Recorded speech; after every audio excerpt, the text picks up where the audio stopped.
Listo, pues comenzamos. Buenas noches a todos, bienvenidos. Es un gusto tenerlos aquí en nuestro siguiente webinar de formación. Ahora tenemos el tema de cristocentrismo, ¿no? De cara a la próxima fiesta del domingo que es Cristo Rey.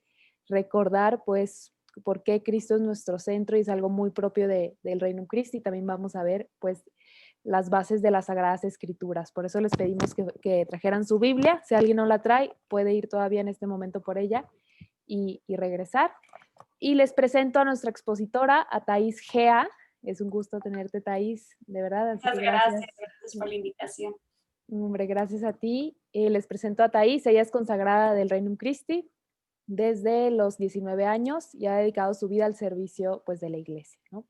Actualmente dirige un apostolado que se llama Bet Tefilá, no sé si lo dije bien, Thais, que es una casa de oración el cual busca hacer presente el reino de Cristo a través de la oración, de la Biblia y un tema muy interesante que es la iconografía, ¿no? El estudio de los iconos y el rezo con ellos. Entonces, bueno, Thais, bienvenida, de verdad, es un gusto tenerte y pues te dejo la palabra. Muchísimas gracias, Ivonne, muchísimas gracias por la invitación. Es para mí un honor, no sabía que era el último webinar del año, así es que me siento muy, muy honrada de estar con ustedes y pues feliz de abordar este tema del cristocentrismo. Yo, como mencionó Ivonne, soy biblista, así es escuchar desde una perspectiva bíblica este tema del cristocentrismo. Entonces, por eso les pedimos su Biblia y para poder empezar. Y bueno, no sé si puedo empezar con una oración, ¿estaría bien? Sí, perfecto. Por favor, Ok. Thais. Entonces, si les parece bien, vamos a empezar con una oración. En el nombre del Padre, del Hijo, del Espíritu Santo. Amén. Ven, Espíritu Santo, llena los corazones de tus fieles y enciende en ellos el fuego de tu amor. Envía tu Espíritu Creador y se renovará la faz de la tierra. Oremos, oh Dios, que has iluminado los corazones de tus hijos con la luz del Espíritu Santo. Haznos dóciles a sus inspiraciones para gustar siempre del bien y gozar de su consuelo. Por Cristo nuestro Señor. Amén. Ven Espíritu Divino, ven Espíritu de bien. Deseamos ser como Jesús. Queremos que nuestro corazón se identifique con el de Cristo, que tengamos los mismos sentimientos de Cristo, el mismo corazón de Jesús. Pero para ello necesitamos tu Espíritu. Te suplicamos que desde tu trono de gloria envíes tu Espíritu Santo a nuestro corazón. Que hoy comprendamos un poco más cómo Cristo puede ser nuestro camino, nos marca un camino y cómo podemos ser como Él. Dios te salve María, llena eres de gracia, el Señor es contigo. Bendita eres entre todas las mujeres y bendito es el fruto de tu vientre Jesús. Santa María, Madre de Dios, ruega por nosotros pecadores, ahora y en la hora de nuestra muerte. Amén. Gloria al Padre, al Hijo y al Espíritu Santo, como era en el principio, ahora y siempre, por los siglos de los siglos. Amén. Cristo, Rey nuestro, venga a tu reino. Virgen prudentísima María, Madre de la Iglesia, ruega por nosotros. En el nombre del Padre, del Hijo, del Espíritu Santo. Amén. Bueno, pues muchas gracias por la invitación. Voy a compartir mi pantalla para tener aquí la presentación. Vamos entonces a hablar del cristocentrismo desde una perspectiva bíblica, ¿no? Hay muchas maneras de acercarse al hecho de que Cristo es el centro de la vida cristiana y yo elegí una que es la bíblica. Entonces, primero quisiera hacer una breve introducción para ser conscientes que toda la Biblia es cristocéntrica. O sea, en el fondo, toda la Biblia de alguna manera o de otra apunta a Cristo, ¿no? Aunque haya textos en el Antiguo Testamento que nos parezcan lo más lejanos a Cristo, como una batalla entre los filisteos y los israelitas, pues todo texto tiene un modo de prepararnos a Cristo.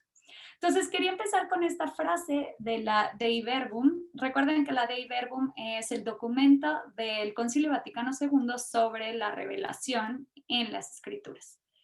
Entonces, el texto dice: la economía del Antiguo Testamento estaba ordenada, es decir, conduce, sobre todo para preparar y anunciar proféticamente y significar con diversas figuras, es decir, en el Antiguo Testamento tenemos figuras de Cristo, la venida de Cristo Redentor universal y la del reino mesiánico. Entonces, con este texto lo que quiero decir es que ¿dónde podemos encontrar la fuente del cristocentrismo? Pues sobre todo en los textos bíblicos. Ahí podemos tocar a Jesús, ver a Jesús, escuchar a Jesús y sobre todo identificarnos con Jesús. Entonces, de hecho, los primeros cristianos, cuando empiezan después de la resurrección, empiezan justo a hacer esto, empiezan a aplicar algunas figuras que en el Antiguo Testamento les recuerdan a Cristo y las empiezan a aplicar a Cristo.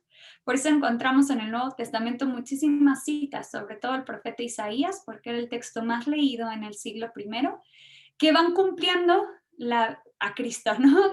Cristo cumple todas estas profecías y citas que se mencionan en el Antiguo Testamento. Ahora, una de las cosas que quisiera insistir es que la Biblia no solamente es cristocéntrica porque habla de Cristo, o sea, no, nos dice quién es Cristo, quién fue Cristo en esta vida, sino que sobre todo apunta a Cristo como aquel que debemos seguir. Por eso el título de esta conferencia es el seguimiento de Cristo, ¿no? Como en la Biblia se nos presenta, ese es al que estás llamado a seguir y con el que estás llamado a configurar. Entonces yo quise tomar una imagen que voy a utilizar como línea conductora de esta conferencia, que es la imagen del camino. Así como dice el texto de la Dei Verbum, que en el Antiguo Testamento hay figuras de la venida de Cristo, voy a utilizar la imagen del camino. Y vamos a ver, en primer lugar, el seguimiento de Cristo en el Antiguo Testamento. Es decir, vamos a ver la preparación del camino. Después vamos a hablar ya de Cristo, del camino de seguimiento de Cristo en los evangelios sinópticos. Y por último, vamos a hablar de Cristo como camino en el evangelio de Juan. Entonces, este es un poco el esquema que vamos a seguir de nuestra conferencia. Vamos a empezar, por tanto, con el camino en el Antiguo Testamento. Esta imagen, este símbolo, se utiliza para hablar de una realidad figurada. Sucede mucho en el Antiguo Testamento.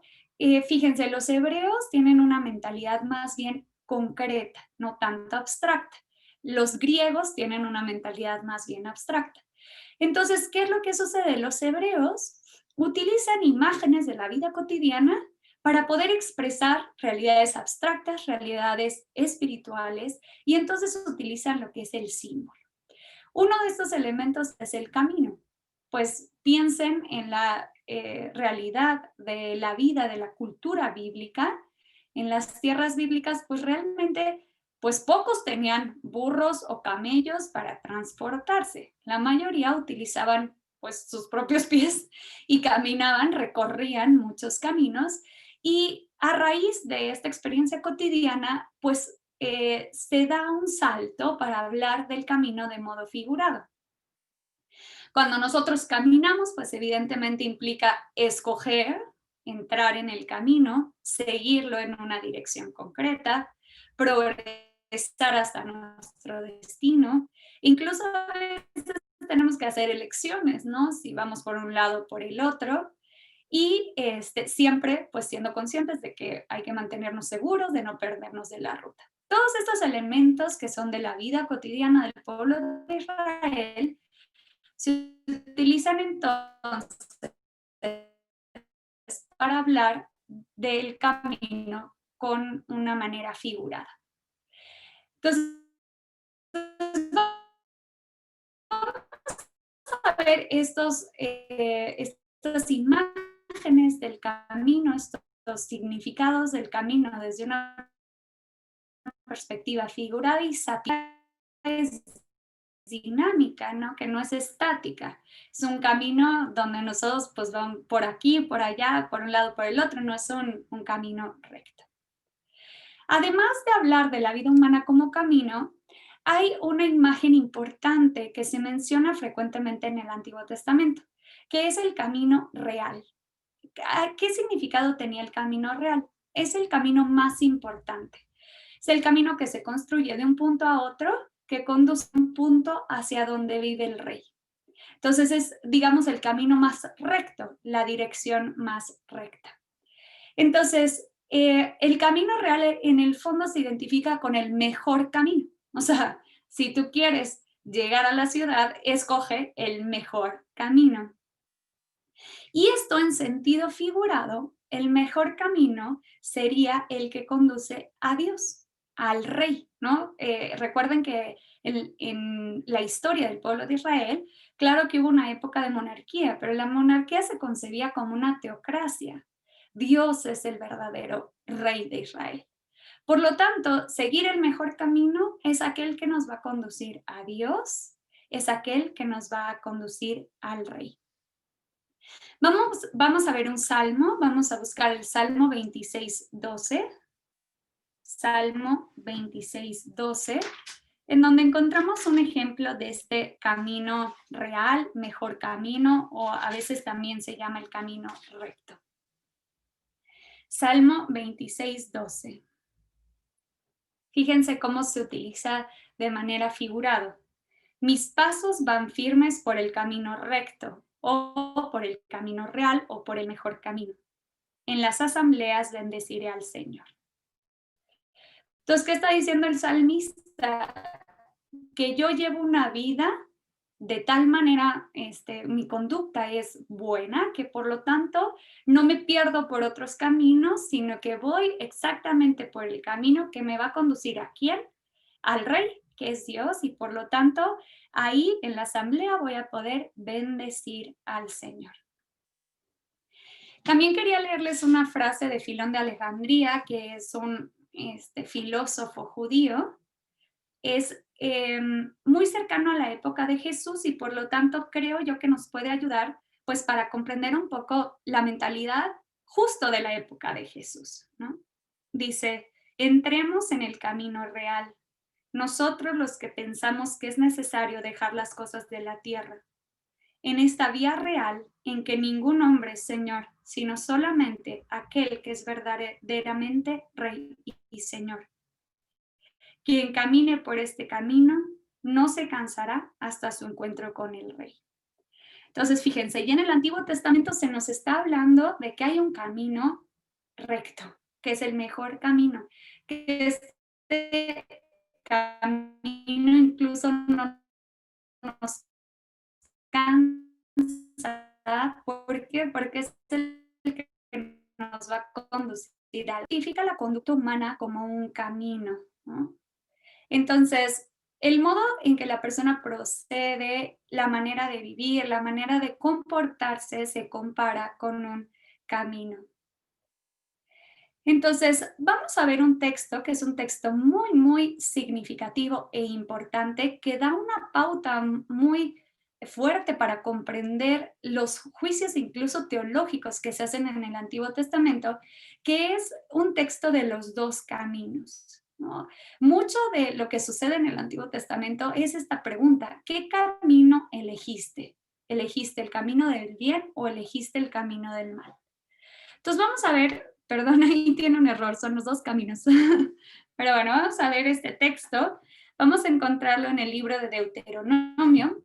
Recuerden, el libro de Deuteronomio es el quinto libro de la Biblia. Se encuentra en la parte que la Biblia hebrea la llama la Torá, que nosotros llamamos el Pentateuco. Ahí en Deuteronomio 30, del 15 al 18, encontramos un texto muy importante. Fíjense, dice, mira, hoy te doy a elegir entre la vida y la felicidad, o la muerte y la desgracia. De hecho, para el pueblo de Israel, la felicidad se juega optando por uno de estos dos caminos. Entonces tú puedes elegir por la vida y la felicidad o por la muerte y la desgracia. Yo te mando hoy a amar al Señor tu Dios siguiendo sus caminos, ¿no? Hay otra vez el énfasis del camino. No es tu camino el que vas a seguir, ni el camino de los malvados, sino el camino del Señor. observando sus mandamientos, sus leyes y sus sentencias, para que vivas, te multipliques y el Señor tu Dios te bendiga en la tierra a la que entras para tomarla en posesión.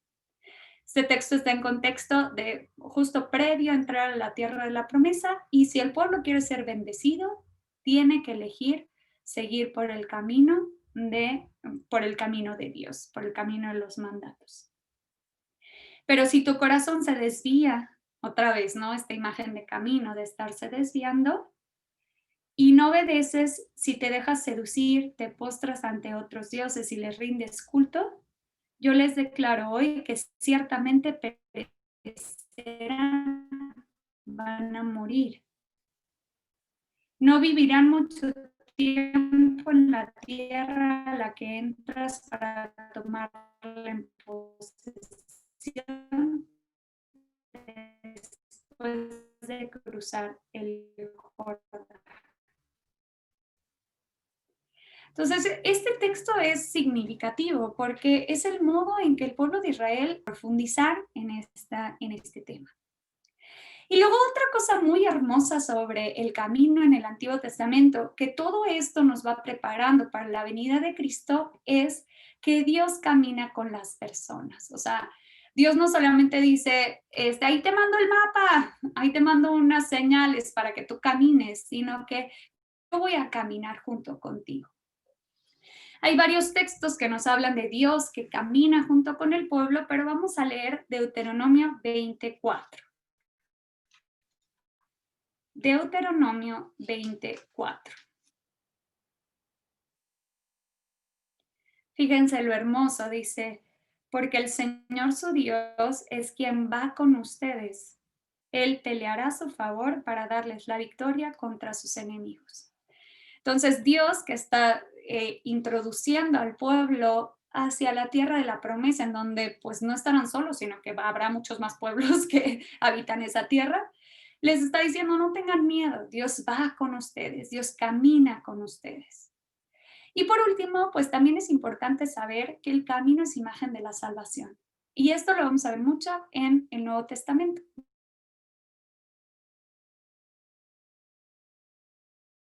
Como Juan, ¿no? Viene la salvación.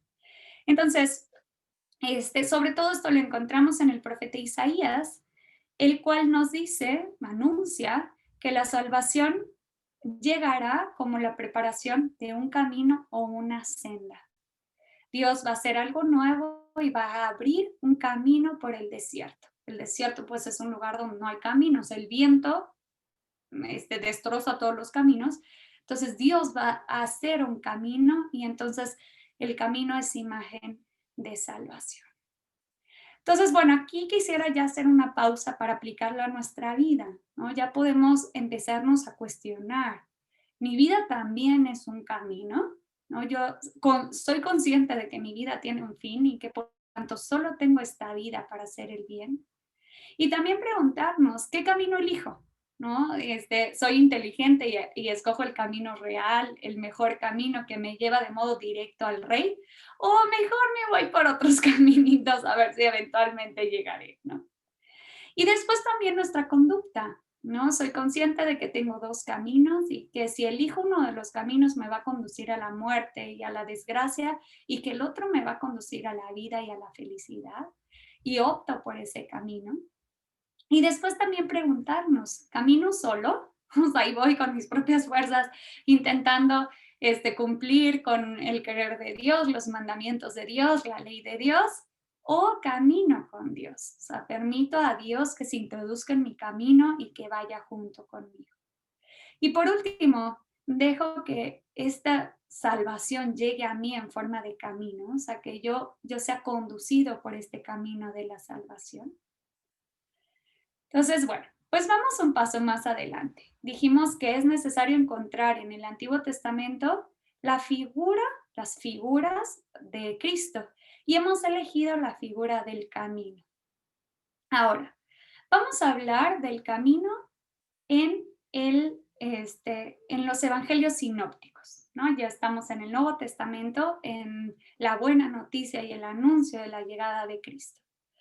Ahora, recuerden que los estudios bíblicos han hecho una distinción entre los tres primeros evangelios, lo que llamamos los evangelios sinópticos, porque tienen material que comparten, la estructura en todos es similar, utilizan el reino de Dios como el tema principal del anuncio. Entonces, estos primeros tres evangelios, Mateo, Marcos y Lucas, son conocidos en los estudios bíblicos como los evangelios sinópticos. Entonces, en los evangelios sinópticos se encuentra el cumplimiento de esta imagen, que es en sentido figurado se utiliza y en sentido sapiencial de camino. Y aquel que cumple o que lleva a plenitud esto es obviamente Jesucristo. Y Jesucristo no solamente se presenta como aquel que es el camino, sino que invita a otros a seguirlo por el camino. Entonces vamos a buscar en nuestra Biblia este texto de Marcos 1, 17 al 18. Ahora ya estamos en el Nuevo Testamento. Recuerden que el primer evangelio que encontramos es el de Mateo y el segundo es el de Marcos. Entonces vamos a ir al texto de Marcos. El texto de Marcos, los estudios bíblicos indican que es el texto de los textos más antiguos y que en base a él, es fuente de Mateo y Lucas.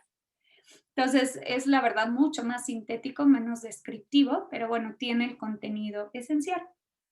Entonces el texto dice, en contexto de la llamada de los apóstoles. Entonces, lo voy a leer desde el versículo 16 para entender el contexto. Mientras Jesús caminaba, otra vez vemos a Jesús caminando. Mientras Jesús caminaba por la orilla del lago de Galilea, vio a Simón y a su hermano Andrés que echaban las redes en el lago porque eran pescadores. Jesús les dijo, vengan detrás de mí y los haré pescadores de hombres. De inmediato ellos dejaron las redes y lo siguieron.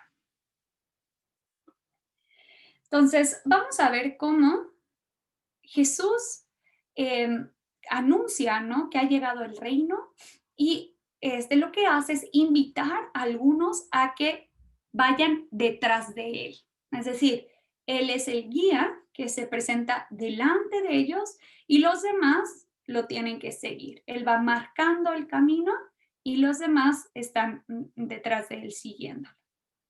La palabra que se utiliza, que es acoluzeo, que es el griego, tiene un primer significado. Este significado es seguir o ir detrás de alguien. Pero en el contexto de los evangelios sinópticos, se utiliza en sentido figurado para hablar de ser discípulo o ir en seguimiento de alguien, ¿no? Ya es como el decir, yo me convierto en discípulo tuyo, creo en tu proyecto, creo en lo que tú me estás presentando y tomando todo lo que vimos en el Antiguo Testamento, mi camino, mi estilo de vida, mi conducta va a ser la tuya, ¿no? Yo quiero seguirte. Ahora, aquí hay una distinción. Recuerden que en el Antiguo Testamento el seguimiento de Dios se realizaba a través de la obediencia, ¿no? La obediencia a los mandatos, la obediencia a la ley, la adhesión a la voluntad de Dios. Aquí la adhesión es a Cristo, a la persona de Cristo. Por eso incluso el cristocentrismo, ¿no? No es Jesucristo que está diciendo, aquí les presento unas normas, vívanlas y entonces me están siguiendo. No, síganme a mí. Yo me pongo al frente, yo soy el ejemplo, yo soy la imagen, síganme a mí. Y esto es distinto a los rabinos. Los rabinos tenían a sus discípulos que los congregaban alrededor de ellos y les enseñaban la Torá, interpretaban la Torá. Jesús no hace eso. Jesús no los pone alrededor, sino que les dice, ustedes están detrás de mí, siguiéndome. Y esto es más el estilo de Elías y Eliseo. Vamos a ver el texto. El texto está en 1 Reyes 19, del 19 al 21.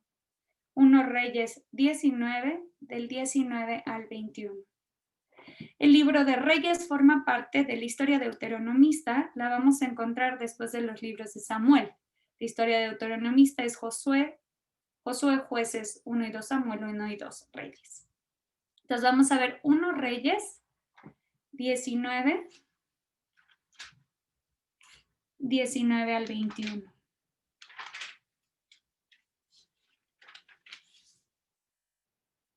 Entonces el texto dice, Elías se fue de ahí y encontró a Eliseo, hijo de Safat, que estaba arando con 12 yuntas de bueyes a su cargo. Y él iba con la última. Elías pasó a su lado y extendió su manto sobre él.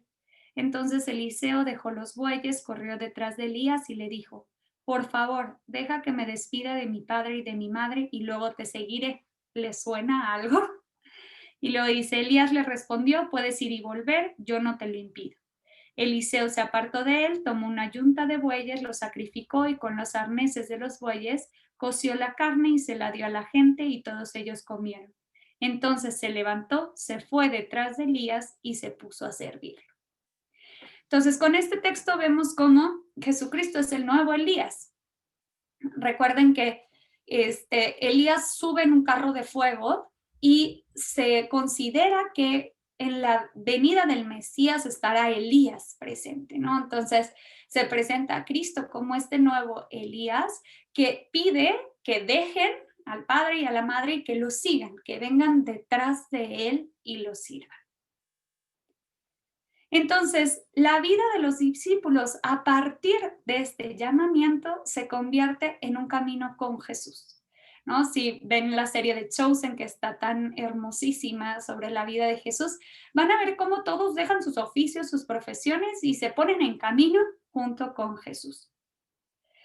Ahora, en los evangelios sinópticos se nos presenta un esquema en los tres, dejando a un lado la infancia.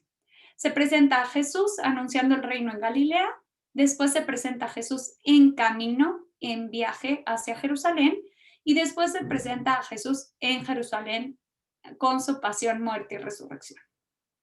Entonces, se puede decir que todos los evangelios presentan a Jesús en camino hacia algo. ¿Y quiénes siguen a Jesús? Pues obviamente sus discípulos. ¿Y a dónde están llamados a seguirlo? Pues a su destino, que es Jerusalén. Y Jerusalén se identifica obviamente con la cruz, con la entrega total por los hermanos. Ahora, en lugar de ver cómo los discípulos siguen a Jesús, vamos a ver el ejemplo de uno que es muy concreto, cómo cambia, está él al lado del camino y después decide seguir a Jesús. Vamos a ver el ejemplo de el ciego Bartimeo. Vamos a buscar el texto lo vamos a encontrar en Marcos 10 del 46 al 52. Marcos 10 del 46 al 52.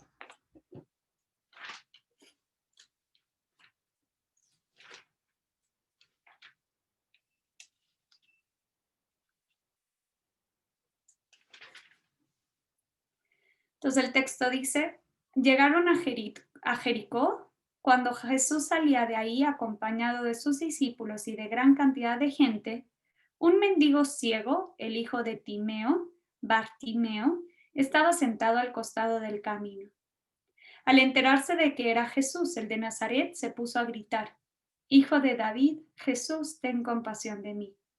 Muchos lo reprendían para que se callara. Sin embargo, él gritaba aún más fuerte, Hijo de David, ten compasión de mí. Jesús se detuvo y dijo, llámenlo. Llamaron al ciego diciéndole, ánimo, levántate, que te llama. Él, arrojando su manto, se levantó de un salto y se acercó a Jesús. Jesús le preguntó, ¿qué quieres que haga por ti? El ciego le respondió, Maestro, que vea. Jesús le dijo, vete, tu fe te ha salvado. Y de inmediato comenzó a ver y a seguirlo por el camino. Entonces vamos a desmenuzar este texto, vamos a utilizarlo para hablar ahora del cumplimiento del camino en Jesús. Entonces lo primero que tenemos que decir es que esta persona es un mendigo ciego. La ceguera también tiene un simbolismo en el Antiguo Testamento. Es imagen del terror, del desamparo y de la desesperación. Está totalmente ligada al símbolo de la oscuridad. Recuerden que la oscuridad es un elemento sumamente negativo. Pues la ceguera es eso también, la oscuridad de la posibilidad de ver la luz. Entonces, por un lado, encontramos en la Biblia una ceguera física, y este es el caso de este mendigo ciego. no podía ver. Pero además, obviamente, esta ceguera física es imagen de una ceguera espiritual. ¿Y a qué se refiere con esta ceguera espiritual? Es a una incapacidad de comprender la verdad. Y esta incapacidad de poder ver la verdad, comprender la verdad, puede ser, por un lado, por una ignorancia, que es este caso, la ignorancia, pero también puede ser una ceguera voluntaria. Encontramos muchas veces en el Antiguo Testamento este matiz de aquel que no está dispuesto a enfrentarse a la verdad. Y vemos cómo se habla de personas que ven, que tienen ojos pero no ven, ¿no? Que tienen el órgano pero no son capaces de ver. Y entonces, a veces se habla de esta ceguera con una connotación de culpabilidad. Tú eres culpable que no ves. Entonces, solo Dios puede revertir esta condición del hombre que no quiere ver. ¿Y lo hace a través de qué? Pues claramente que de su misericordia. Entonces vamos a ver un testimonio de esto en el texto bíblico, de cómo es Dios el que devuelve la vista. Vamos a buscar al profeta Isaías. El profeta Isaías es el primer profeta de los 4 profetas mayores. Isaías 29, 18. Isaías 29, 18. Entonces, fíjense, está hablando de la salvación de Yahvé. Va a realizar una salvación al pueblo. Y dice, aquel día, que aquel día es un término técnico para hablar del día de Yahvé, el día final, el juicio escatológico. Aquel día los sordos oirán las palabras del libro y los ojos de los ciegos verán sin sombras ni oscuridad. Entonces, esto se cumple en Cristo. Cristo es el que abre los oídos a los sordos y permite a los ciegos ver. Entonces, tenemos a este ciego. Y este ciego, ¿qué sucede? Está sentado al costado del camino. Entonces, fíjense, tenemos este énfasis de que esta persona no se ha decidido. Él no ha elegido ni por el camino del bien ni por el camino del mal. Más bien, él se sienta al lado del camino y está a la espera, a la expectativa. No está caminando, no tiene camino, no tiene rumbo, no tiene sentido de vida, ¿no? No ha elegido, está simplemente pasivo, a la espera, sentado al costado del camino. ¿Y qué es lo que sucede? Pasa Jesús y él sabe, escucha que es Jesús de Nazaret. ¿Y qué es lo que hace? Grita, Hijo de David, ten compasión de mí. Este término, Hijo de David, es un término mesiánico. Recuerden que el Mesías es el ungido era el rey. El rey es el rey esperado. En la época del destierro se termina la monarquía y se espera que va a haber un hijo de David, un nuevo Mesías. Y entonces él está diciendo, tú eres el Mesías. ¿Qué es lo que hace el ciego? Hace un acto de fe. Él hace un acto de fe creyendo que Jesús es el Mesías, el ungido, el hijo de David, el rey de Israel esperado. Entonces aquí es como vemos que su ceguera no es voluntaria, es más bien por ignorancia, no ha conocido al Mesías. Y en el momento en que escucha que viene el Mesías, ¿no? Y que este es un énfasis muy claro también de la primera generación cristiana. La primera generación cristiana ya no ha visto a Jesús, solo escuchan y escuchar es creer, ¿no? La fe pasa por escuchar el testimonio de aquellos que vieron a Jesús. Entonces, ¿qué hace? Se adhiere a él, cree en él. Entonces, este ciego que sin ver, ve, es aquel que se adhiere a Jesús y lo sigue. Es aquel que es capaz de comprender con el corazón. Fíjense, en la antropología bíblica, los ojos están relacionados con el corazón. El corazón es la interioridad de la persona en donde puede conocer la verdad y adherirse a la verdad. Pero siendo un órgano interno, el órgano externo que está ligado al corazón son los ojos.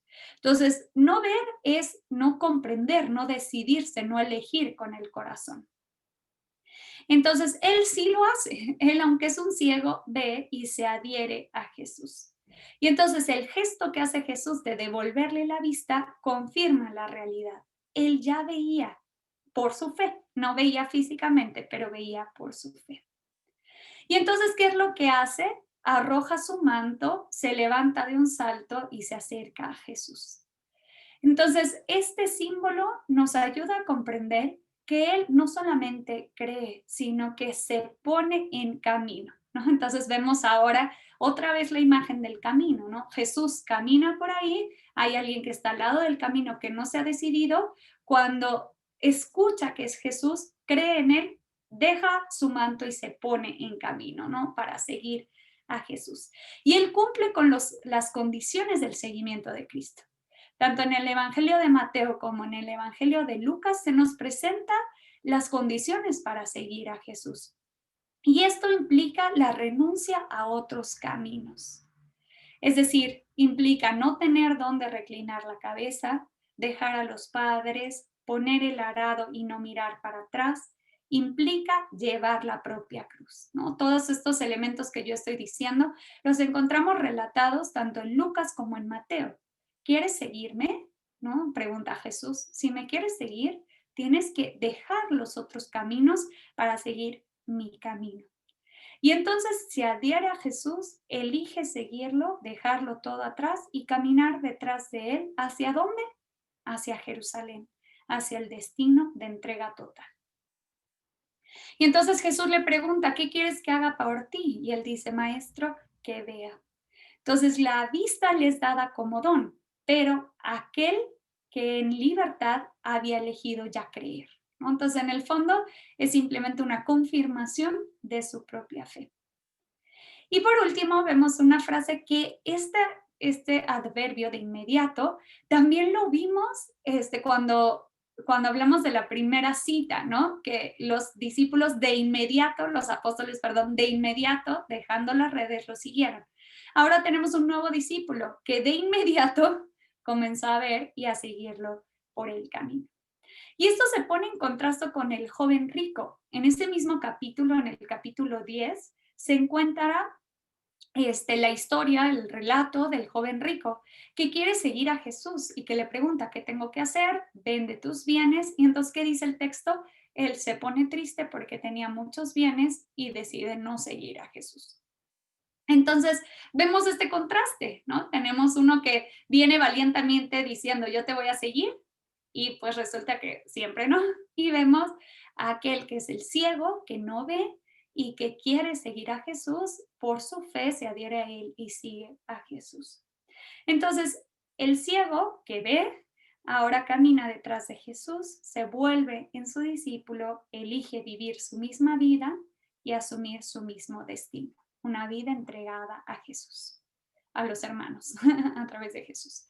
Entonces, bueno, pues hacemos un alto también para preguntarnos ya en este momento, ¿cómo aplicarlo a nuestra vida? Nosotros somos como este mendigo ciego, es decir, estamos en la oscuridad, pero a pesar de nuestra ceguera queremos ver. Y como estamos ciegos, no sabemos qué camino elegir, o sea, no sabemos si el camino del bien o del mal, pero estamos a la expectativa de poder elegir un camino. Pero en el momento en que escuchamos este testimonio de que Jesucristo está pasando por el camino, somos capaces de reconocerlo a Él como aquel que es el Mesías, el Hijo de Dios esperado, el Rey hacia el que el camino recto nos va a conducir. Y somos capaces de vivir las condiciones del seguimiento de Cristo, arrojar nuestro manto, ¿no? Pregúntense, ¿cuál es mi manto que tengo que arrojar? Levantarme de un salto, acercarme a Jesús, dejar que Él me dé la gracia de seguirlo y después, pues vivir la misma vida de Jesús, ¿no? La entrega total por los hermanos. Y vamos a hacer un tercer paso, así como dijimos que los evangelios sinópticos son muy similares y por eso se pueden analizar juntos. El último evangelio, el evangelio de Juan, es el evangelio más tardío y es un evangelio más bien teológico, es una reflexión teológica sobre el fenómeno Jesús de Nazaret. Entonces vamos a ver cómo Juan presenta una diferencia. tenemos cosas en común. Por ejemplo, Juan llegará a decir que Jesús es la luz del mundo y que la persona que siga a Jesús tendrá la luz de la vida. Y lo dice en el contexto de la curación del ciego de nacimiento. Entonces, en cierto sentido tenemos una similitud. También tenemos otra similitud en la parábola del buen pastor, en donde Jesucristo dice que las ovejas son aquellas que escuchan la voz del pastor, lo conocen y lo siguen. Entonces tenemos también esta idea de que Jesús va enfrente y las ovejas lo siguen. Pero vamos a ver un texto como Juan nos lleva un pasito más allá, ¿no? Ya no es solo el camino de seguimiento de Cristo, sino Cristo como camino. Vamos a buscar el texto está en Juan 14:6. Juan 14:6, el Evangelio de San Juan es el último que encontramos después de los 3 primeros evangelistas. Juan 14:6, este es el contexto de la última cena. Juan 14:6. Voy a leer desde el versículo 5 que dice, Tomás le preguntó, Señor, si no sabemos a dónde vas, ¿cómo vamos a conocer el camino? Otra vez, la idea del camino. Jesús le contestó, yo soy el camino, la verdad y la vida, nadie va al Padre si no es por mí. Entonces ahora Jesucristo se identifica con el camino. Aquí tenemos una clara diferencia con los sinópticos. En los sinópticos, Jesucristo no se anuncia a sí mismo, sino que anuncia el reino. Yo he venido a anunciar el reino de Dios.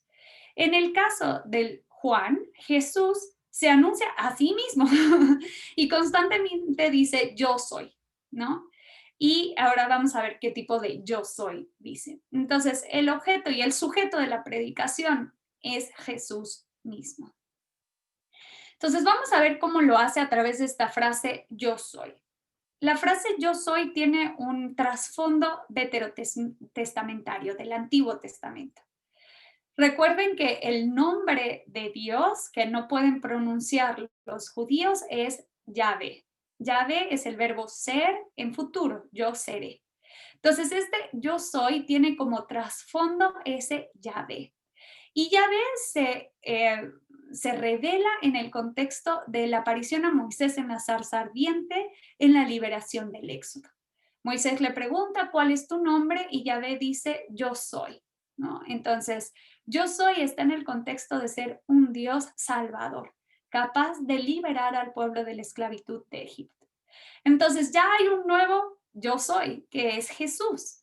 Y Jesús dice constantemente, yo soy el pan de la vida, yo soy la luz del mundo, yo soy la resurrección y la vida, yo soy el buen pastor, yo soy la vid.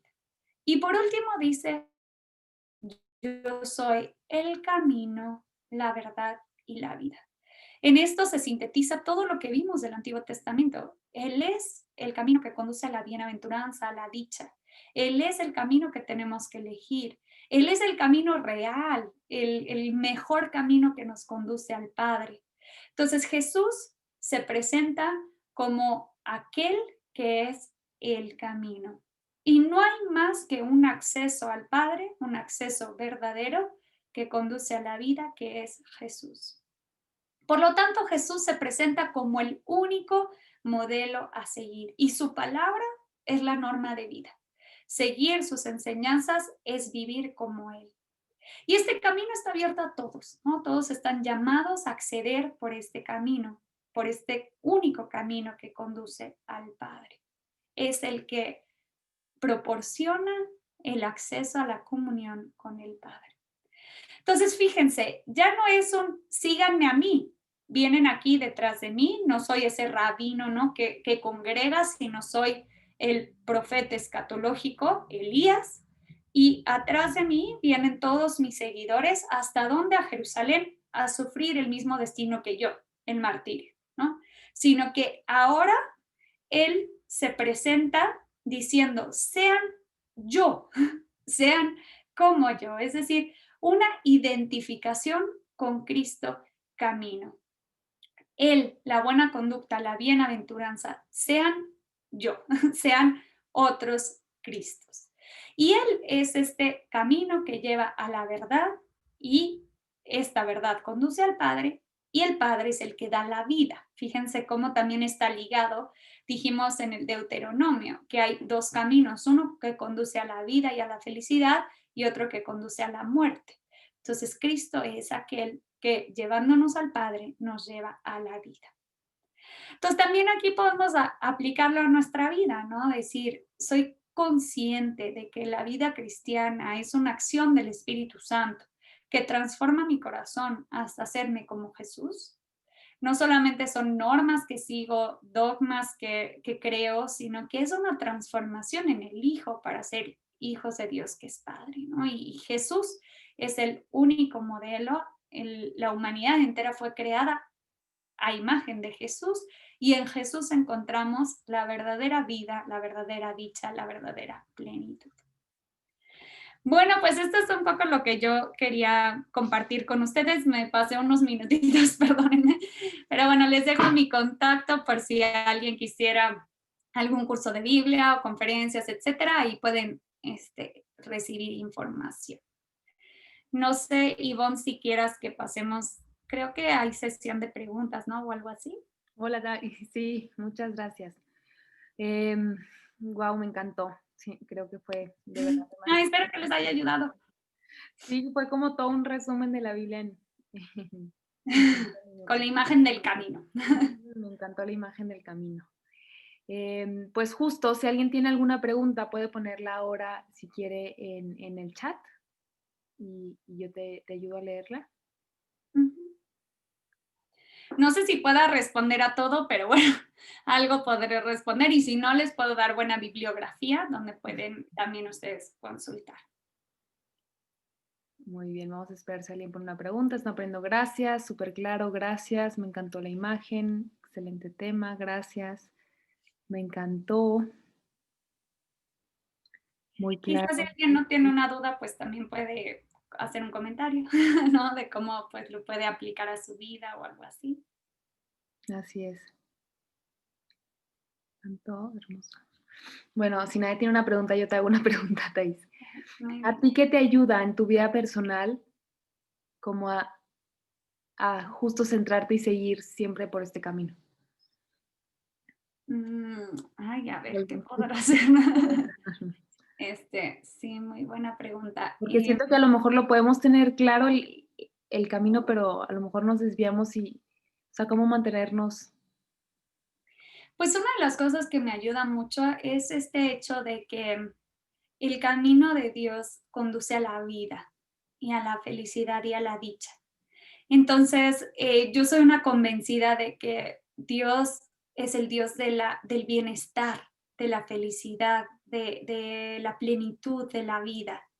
Entonces, ese es un criterio de discernimiento muy frecuente para mí, ¿no? Si me encuentro como en una situación que me consume la vida, que me quita fuerzas, que me empobrece, que me encarcela, que no me da alas, que no me da vida, que no me vitaliza, mi conclusión es, este no puede ser el camino de Dios.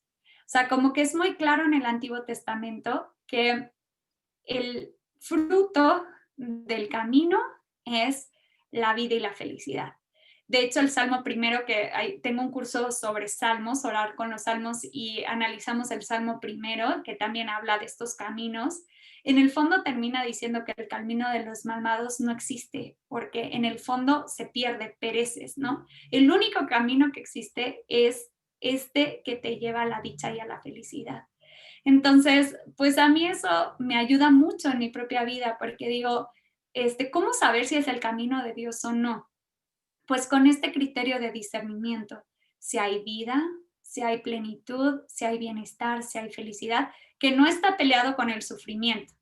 Pero hay sufrimientos que a veces cargamos que yo digo, ese, pues de qué te está sirviendo, solamente te está aplastando. No, hay sufrimientos que realmente nos hacen ser mejores, no sé cómo decirlo, ¿no? Entonces, pues para mí esa es una certeza, creo yo, que las criaturas, que Dios solamente va a ser glorificado en la medida en que sus criaturas sean plenas, sean felices, estén llenas de su gloria. Entonces, pues para poder glorificar a Dios, pues constantemente hay que escoger el camino del bienestar, de la vida, de la plenitud, creo yo. No Mm, sé si está un poquito como, bueno, espero que les haya ayudado. sí, vas a ver que sí, a mí sí me ayudó, muchas gracias. Por ahí preguntan si que les interesa la bibliografía que comentaste. Ujú, sí, un libro que utilizo yo mucho se llama Símbolos en la Biblia, de Herculano Alves. Es, la verdad, un libro muy bueno. Este habla de símbolos en el Antiguo Testamento, cómo Jesús cumple esos símbolos en el Nuevo Testamento y llega incluso a hablar del cómo está plasmado en el arte este símbolo. Y después tiene una liturgia en donde, ay, creo que no lo escucharon, ¿verdad? Se los pongo otra vez.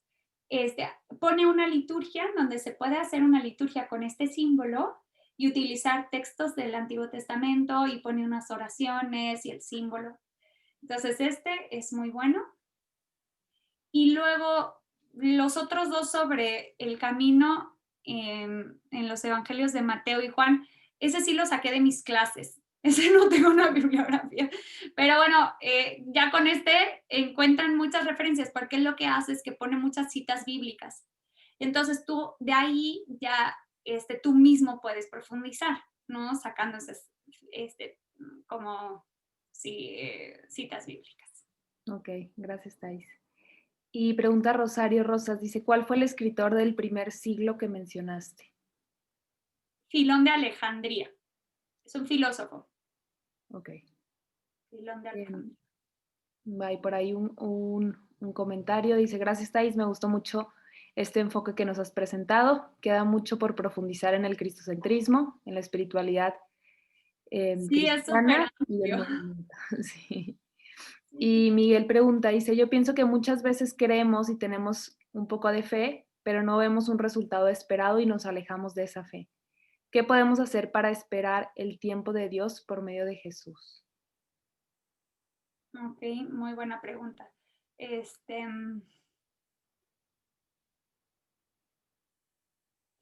pues yo creo que podemos utilizar la imagen de la ceguera, ¿no? Como vimos que hay una ceguera voluntaria y hay una ceguera involuntaria, ¿no? Que es simplemente no saber, no conocer. Y este nos puede servir como punto de discernimiento, ¿no? Criterio de discernimiento. Es decir, a ver, este momento en donde no veo claro, en donde hay oscuridad, porque en el fondo esa es la ceguera, no ver, ¿no? En este momento, ¿no? En donde tengo cierta oscuridad, ¿cuál es la causa de esta oscuridad? ¿Es una oscuridad voluntaria o es simplemente una permisión de Dios? A veces Dios permite eso, ¿no? Que nosotros, pues, no lo veamos tan sensiblemente o para crecer en la fe, ¿no? Pero hay veces que nuestra ceguera sí puede ser voluntaria. Y ahí pues tenemos que suplicar la gracia de la misericordia de Dios, como vimos en Isaías, que Él es el que tiene la fuerza de darnos la vista, de devolvernos la vista. En el fondo, aunque este mendigo ciego creía, no podía ver. Entonces Jesucristo es el que al final le devuelve incluso la vista física para que lo pueda seguir. Entonces, en esos momentos en donde nos encontramos en una ceguera voluntaria, en donde elegimos no creer, en donde elegimos no seguir por el camino de Dios, yo apelaría a la misericordia. Solo la misericordia de Dios puede vencer, puede eh, darnos su espíritu para hacer que nuestro corazón se humille ante Él y reconozca que Él es más grande y que sus caminos, como dice Isaías, no son nuestros caminos, ¿no? Y suplicarle y mendigarle esta gracia. Quítame esta ceguera espiritual voluntaria que no me permite verte. Y la ceguera espiritual involuntaria, asumirla con paciencia, ¿no?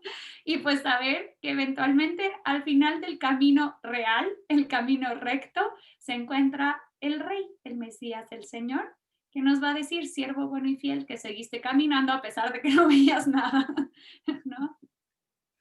No sé Gracias, si Thais. sirve. Pues ya para terminar, te hago estas dos preguntas que van un poco relacionadas con lo que acabas de contestar. Una dice, ¿cómo puedo escuchar cuál es el camino que Cristo quiere que siga. Ujú. Y la siguiente es, ¿cómo puedo permanecer siendo fiel a ese camino? ¿No? Cuando el exterior a veces nos trata de detener o retroceder. Pues, ¿cómo conocer el camino de Dios? Pues yo lo utilizaría la imagen de la luz.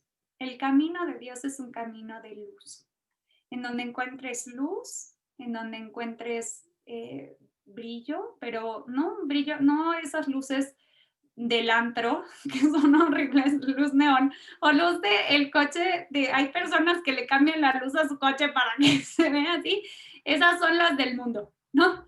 La luz tenue, la luz cálida, la luz de Dios, ahí es donde puedes ir viendo su camino. También es un camino de serenidad, es un camino de paz, suele también ser un camino de sencillez, no es el camino de los ricos. Caminar con Jesús es no utilizar burro ni camello, o sea, caminar con Jesús es caminar pues por el camino de los pequeños, de los sencillos. Otro criterio es pues la Biblia misma nos va marcando el camino que Dios ha dispuesto para nosotros, ahí encontramos el mensaje de Dios, pero la Biblia leída con la fuerza del Espíritu, ¿no? Porque a veces no solo leemos la Biblia queriendo encontrar nuestro camino escrito en la Biblia, ¿no?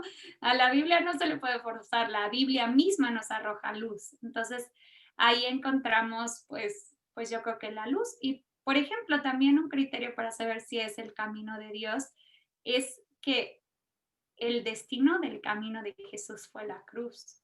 Entonces, saber si es el camino de Dios es el camino de la entrega a los hermanos, ¿no? Ese es, pues, signo de la autenticidad del camino cristiano. Y, pues, ¿cómo seguir en ese camino cuando nos presentan otros? Pues yo creo que una de las cosas que nos hace permanecer en el camino es el hecho de que el camino es Cristo, ya lo dijimos, y Cristo es la verdad, es la belleza, es la bondad. Por lo tanto, es un camino atractivo. Es decir, el cristianismo es un camino de atracción. Si nosotros decimos, ay, no, es que este camino ya no me está gustando, o sea, este está pesadísimo, tiene muchísimas rocas, va siempre hacia arriba, estamos pensando, no estamos viendo al camino, sino que estamos viendo lo que cuesta el camino. Y entonces eso no se hace atractivo. En la medida en que vemos a Cristo y dejamos que Él nos atraiga, que Él manifieste la belleza de su camino, la verdad de su camino y la bondad de su camino, veremos tal atractivo en Él que los demás caminos van a ser esas luces de los coches espantosísimas azules que incluso se apagan y se prenden. Decimos, no, ese camino a mí no me gusta, no quiero adherirme a él porque no es verdadero, no es bello, no es bondadoso. En cambio, Jesús sí me presenta un camino de verdad, de belleza, de bondad, de vida. Y entonces creo yo que no luchamos en contra de los otros caminos, sino que los otros caminos simplemente estás espantoso. O sea, ¿para qué sigo tu camino si realmente tengo uno mucho más hermoso que seguir? No sé si esto está bien. Sí, muy bien. Pues de verdad, Thais, muchísimas, muchísimas gracias. Creo que a todos nos has encendido las ganas de seguir a Cristo por su camino, seguirlo a Él y ser más santos. Entonces, te agradezco mucho. Por ahí también preguntaban cómo pueden acceder a tus cursos, pero me parece más bien Claro. que, que se pongan en contacto contigo, ¿no? Que te escriban. Sí, quizá voy a poner otra vez los datos. Sí, tengo algunos cursos de Biblia, entonces ahí los pueden encontrar, o tengo algunos podcasts también. Hago un podcast de oración todos los días, todos los domingos, todos los jueves, cada 15 días hay otro, o sea, hay mucha variedad. ¿Y en dónde lo Entonces, sí, subes? Aquí en tus redes. ajá, la página está, Ok. esta semana sale completa con toda la información, entonces en la página pueden encontrar todo. En YouTube tengo varias conferencias. En Instagram ahí vamos anunciando todo lo que va saliendo nuevo. Y en Facebook también.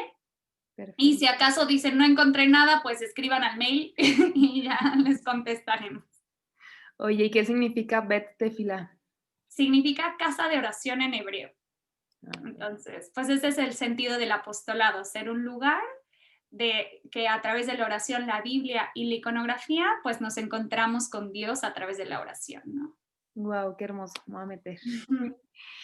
Pues muchísimas gracias de verdad, Thaís. Gracias a todos por estar aquí. De verdad, siempre entusiasma ver a tanta gente pues luchando por su formación, por ser más santos y pues por seguir en esta familia hermosa que es el Reino Christi. Así que gracias, Thaís, gracias a todos y que tengan una muy buena noche. Gracias a ustedes. Bye.